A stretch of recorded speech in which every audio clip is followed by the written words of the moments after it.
आप सबका दिल से स्वागत है। आज मैं धर्मेंद्र सर की कहानी बताऊंगा। मैंने उनकी सब न्यूज़ देखी, फॉल्स न्यूज़ चल रही थी जो सच नहीं थी। मैंने सोचा उनकी कहानी पर रिसर्च करता हूँ तो मुझे ऐसे ऐसे पहलू मिले उनकी कहानी के। नॉर्मली ये जो बॉलीवुड है ना, उसमें लोग एक दूसरे से जलते हैं। एक मूवी के अंदर आते हैं तो अगर दो हीरो है, जो टॉप पर एक्टर रहता है वो दूसरे एक्टर का रोल कटवा देता है। ऐसी सब चीज़ें भी सुनाई में आती है। हर एक्टर की बात नहीं कर रहा हूँ, बट बॉलीवुड में ऐसे सब होता है।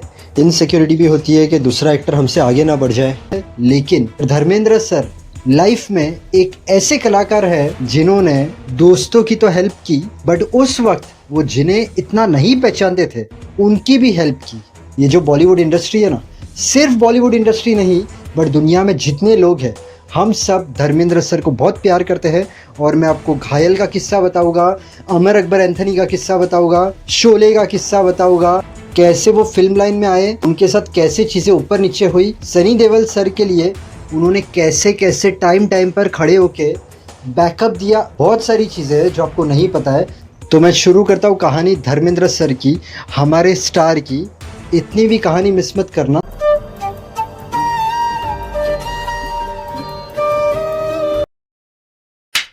धर्मेंद्र सर बॉर्न होते हैं दिसंबर 8, 1935 पंजाब।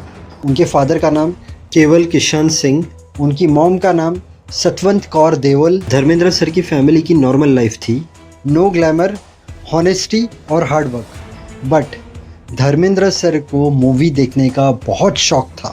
1949 में दिल लगी मूवी आई थी, वो धर्मेंद्र सर ने 40 टाइम्स देखी थी। मतलब बहुत ज़्यादा क्रेज़ था। और उनके एक इंटरव्यू में मैंने भी सुना है, उन्होंने कहा है कि मैं जब ये स्क्रीन देखता था, जब वो पर्दा देखते थे, पर्दे पर मूवी, तो उन्हें ऐसा लगता था कि जो कलाकार है उनके फैमिली मेम्बर्स है। और आगे चल के भी ये जो मैं लाइन कह रहा हूँ वो प्रूफ हुई है, आप देखना। तो उन्हें फिल्म में आना था, उन्हें उस स्क्रीन के अंदर आना था, उन्हें फिल्मों के अंदर काम करना था। स्कूल के बाद उन्होंने रामघरिया कॉलेज पंजाब में एडमिशन लिया, बट उनका ध्यान स्टडीज़ में कम था, फिल्म्स की तरफ ज़्यादा था। उन्होंने इंटरमीडिएट एजुकेशन कंप्लीट किया, मतलब 12th स्टैंडर्ड कंप्लीट की। उसके बाद विलेज में ही उन्होंने एक न्यूज़पेपर में ऐड देखी फिल्म फेयर टैलेंट हंट की, जिसे ऑर्गेनाइज किया था फिल्म फेयर मैगजीन ने। और इसका पर्पस था to discover new male and female leads for Hindi film industry. Simple मतलब ये कॉन्टेस्ट रखा गया था मेल और फीमेल को ढूंढने के लिए एक फिल्म के लिए, जिसका नाम था पिकनिक। अब धर्मेंद्र सर को तो फिल्म में काम करने का बहुत शौक था। धर्मेंद्र सर ने भेज दिया फोटो और भर दिया एप्लीकेशन फॉर्म। उसके बाद उन्हें जो चाहिए था वही हुआ, वो सिलेक्ट हुए। उन्हें मुंबई बुलाया गया फाइनल राउंड के लिए, ऑडिशन के लिए महबूब स्टूडियो में। धर्मेंद्र सर ने बैग भरी, थोड़े पैसे लिए और मुंबई आ गए 1958 एट द एज ऑफ 22। कोई कॉन्टेक्ट नहीं था उनका, किसी ने कोई गारंटी नहीं दी थी कि बॉम्बे में काम मिलेगा, बस सपना था। वो पहुंचे ऑडिशन में और वहाँ पर बहुत सारे लोग थे। उन्हें डायलॉग दिए गए, उन्होंने डायलॉग कहा, परफॉर्मेंस दी एंड वो जीत गए। उनका सपना था कि उन्हें स्क्रीन पर आना है, वो जीत गए, बट वो मूवी नहीं बनी। यस, धर्मेंद्र सर ने कॉन्टेस्ट जीता। अब शर्त के अनुसार जो कॉन्टेस्ट जीतेगा उसे पिकनिक मूवी में मेन लीड दिया जाएगा, बट वो मूवी नहीं बनी, पिकनिक मूवी नहीं बनी due to production issues, producers की अलग कमिटमेंट। बट वो एक डायरेक्टर की नज़र में आ गए थे, अर्जुन हिंगोरान। अब धर्मेंद्र सर थे, वो बहुत पॉजिटिव थे।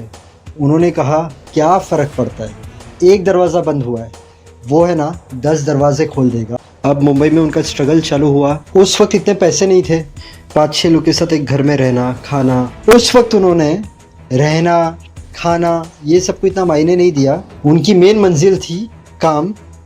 वो रात दिन स्ट्रगल कर रहे थे, बहुत हार्ड वर्क चालू था। बस वो ऊपर वाले से यही कह रहे थे, मेरी जो मेहनत है उसे सफल कर। और ऊपर वाले ने सुनी जो मैंने कहा था। डायरेक्टर अर्जुन हिंगोरान, उन्होंने धर्मेंद्र सर को बुलाया और उन्हें एक फ़िल्म ऑफ़र की, दिल भी तेरा हम भी तेरे।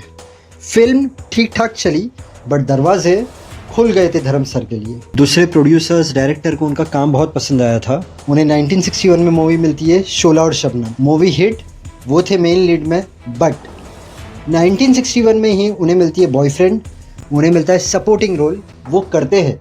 धर्मेंद्र सर कहते हैं ठीक है मैं सपोर्टिंग रोल भी करूँगा। उसके बाद उन्हें मिलती है 1962 में सूरत और सीरत, जो जाती है एवरेज। फिर अनपढ़ मिलती है 1962 में, ये जाती है हिट। फिर मिलती है शादी 1962 में, ये जाती है सेमी हिट। उसके बाद मिलती है बंदनी, वो हिट जाती है, बट उसके बाद बेगाना रहती है, वो मॉडरेट सक्सेस जाती है। तब तक धर्मेंद्र सर समझ गए थे सब मूवी है वो हिट नहीं जाने वाली है, कोई हिट जाएगी, कोई एवरेज जाएगी, तो कोई फ्लॉप पे जाएगी। हमें कंसिस्टेंटली काम करते रहना है, हमें हमारा 100% देना है। उसके बाद आती है आई मिलन की बेला, ब्लॉकबस्टर, पूजा के फुल, एवरेज, मेरा कसूर क्या है, कमर्शियल सक्सेस, हकीकत, सुपर हिट। उनके पास मूवी की लाइन लग गई थी, पूर्णिमा, नीला आकाश, काजल, चांद और सूरज, आकाशदीप। बट एक पल आता है ना लाइफ में कि इंसान सबकी नज़रों में आ जाता है, तो धर्मेंद्र सर को वो मूवी मिलती है 1966 में, फूल और पत्थर। ये फिल्म ने उन्हें सुपरस्टार बना दिया। Tough look, strong body, emotional acting, उन्होंने उन्हें हैंडसम कहा, बॉलीवुड हीमैन कहा। उसके बाद मूवी उन्हें बहुत सारी मिली, वो तो अब बहुत बड़े स्टार बन गए थे, उन्हें फिल्म इंडस्ट्री के बारे में सब चीज़ें पता चल गई थी। 1970 में वो एक मूवी करते हैं हेमा मालिनी के साथ, तुम हंसी मैं जवा। उस फिल्म में दोनों की फ्रेंडशिप होती है, आगे चल के दोनों का प्यार होता है। बट धर्मेंद्र सर थे ऑलरेडी मैरिड प्रकाश कौर मैम के साथ, और उन्हें 4 बच्चे थे, सनी देओल, बॉबी देओल, विजेता daughter, Ajita daughter. Dharmendra sir की शादी हुई थी 1954 में, फिल्म इंडस्ट्री में आने से पहले। धर्मेंद्र सर को प्यार तो हो गया हेमा मालिनी मैम से। अब धर्मेंद्र सर के लिए वो पल जहाँ एक जगह प्यार हो गया है और दूसरी जगह पर वो मैरिड है, तो उस चीज़ को हैंडल करना आसान नहीं था। साथ ही साथ लगातार वो बहुत सारी फिल्में कर रहे थे, तो बहुत सारी चीज़ें दिमाग में चल रही थी। इस बीच शोले मूवी आती गई। पहले शोले मूवी के अंदर धर्मेंद्र थे, शत्रुघ्न सिन्हा थे। अब अमिताभ बच्चन धर्मेंद्र सर से मिलने आते थे, तब धर्मेंद्र सर को अमिताभ बच्चन के अंदर कुछ अलग बात लगी, उनका बोलने का तरीका बहुत अच्छा लगा, और धर्मेंद्र सर ने रमेश सिप्पी से कहा आप अमिताभ बच्चन को लीजिए शोले में, उनकी आवाज़ बहुत अच्छी है, लड़का बहुत अच्छा है। और इस तरीके से अमिताभ बच्चन को मिली शोले मूवी। शोले मूवी हो गई बहुत बड़ी hit. Dharmendra sir already superstar थे, उनके दिल के अंदर ऐसा ज़रा भी नहीं आया कि मैं अगर अमिताभ बच्चन को फिल्म दूंगा और वो मेरे से आगे बढ़ गया तो नहीं। उनका नेचर बहुत सॉफ्ट था, वो लोगों की हेल्प करते थे। उसके थोड़े समय बाद उन्हें अमर अकबर एंथनी की ऑफ़र आई। उन्होंने मनमोहन देसाई को कहा तुम एक काम करो, किसी और को लेके बना लो, मैं दूसरी कोई मूवी में तुम्हारे साथ करूँगा, क्योंकि मैं धर्मवीर कर रहा हूँ, चाचा भतीजा कर रहा हूँ, 20-20 घंटे काम कर रहा हूँ, तो मेरे से ये मूवी नहीं हो पाई। इंटरव्यू में वो कहते हैं मुझे बस लोगों का प्यार चाहिए। अब वो काम किए जा रहे थे, हिट, फ्लॉप, सुपर हिट, ये सब चीज़ें होते जा रही थी।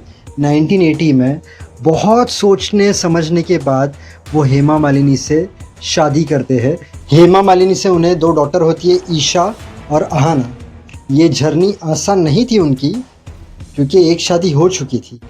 उन्होंने सब चीज़ें हैंडल की, सबको रिस्पेक्ट दी, दोनों परिवार पर पूरा ध्यान दिया, और उन्होंने ये भी चीज़ पर पूरा ध्यान रखा कि कुछ प्रॉब्लम ना हो और सब खुश रहे।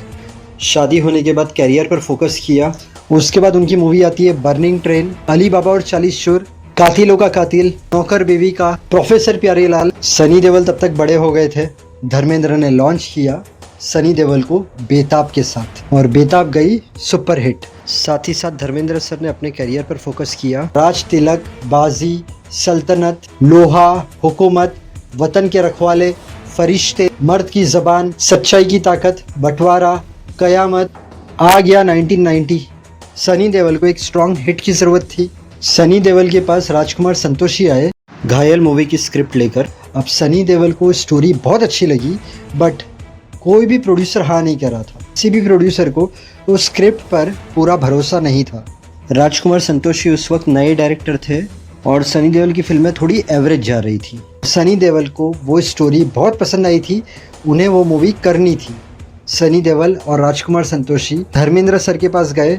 धर्मेंद्र सर ने कहानी सुनी। धर्मेंद्र सर ने सनी देओल सर को बैकअप दिया, कहा हम प्रोड्यूस करेंगे। धर्मेंद्र सर, सनी देओल सर, ये लोग ने जैसा सोचा था मूवी वैसी ही बनी, और मूवी बन गई ब्लॉकबस्टर। मूवी को मिले काफ़ी अवार्ड्स। धर्मेंद्र सर का काम चालू था तहलका, क्षत्रिय, वीर। बॉबी देओल बड़े हो गए। बॉबी देओल को लेके मूवी बनाई बरसात। बरसात भी हिट गई। और धर्मेंद्र सर काम करते गए। प्यार किया तो डरना क्या, लाइफ इन मेट्रो, जॉनी गद्दार। उसके बाद धर्मेंद्र सर, बॉबी देओल सर और सनी देओल सर, उन्होंने डिसीजन लिया साथ में मूवी करने का और हमने उन्हें साथ में देखा अपने यमला पगला दीवाना, यमला पगला दीवाना 2, यमला पगला दीवाना फिर से। और उसके बाद थोड़े समय पहले हमने उन्हें देखा रॉकी और रानी की प्रेम कहानी। उसके बाद हमने उन्हें देखा तेरी बातों में ऐसा उलझा जिया। उन्होंने सपना देखा, वो सपना पाया, दोस्तों को मदद की, अपनों को फुल फ्लेज बैकिंग दी, हर सिचुएशन को एकदम संभल कर संभाला। उनकी कहानी मैं ख़त्म करता हूँ उनकी एक शायरी पर। हम 3 में है ना 13 में, मगर खुदा के उस बंदों की गिनती में है जो खुदा को मोहब्बत और मोहब्बत को खुदा कहते हैं। जोरे मोहब्बत बना लिए है घर दिलों में, अब दिलों से निकाले हम कहाँ निकलते हैं। अगर आप पहली बार आए हो मेरे चैनल पर, तो मेरे चैनल पर आपको एक्टर्स की life story, Bigg Boss contestant की life story, suspense story, mystery story, horror story, time traveller की स्टोरी, बहुत सारी सच्ची कहानियाँ मिलेगी। जब भी टाइम मिले मेरे चैनल पर विजिट करना और सच्ची कहानियाँ देखना आपको अच्छी लगेगी। अगर आपको आज का वीडियो पसंद आया तो वीडियो को लाइक करना, चैनल को सब्सक्राइब करना। Thank you so much, God bless and wish you a very happy life.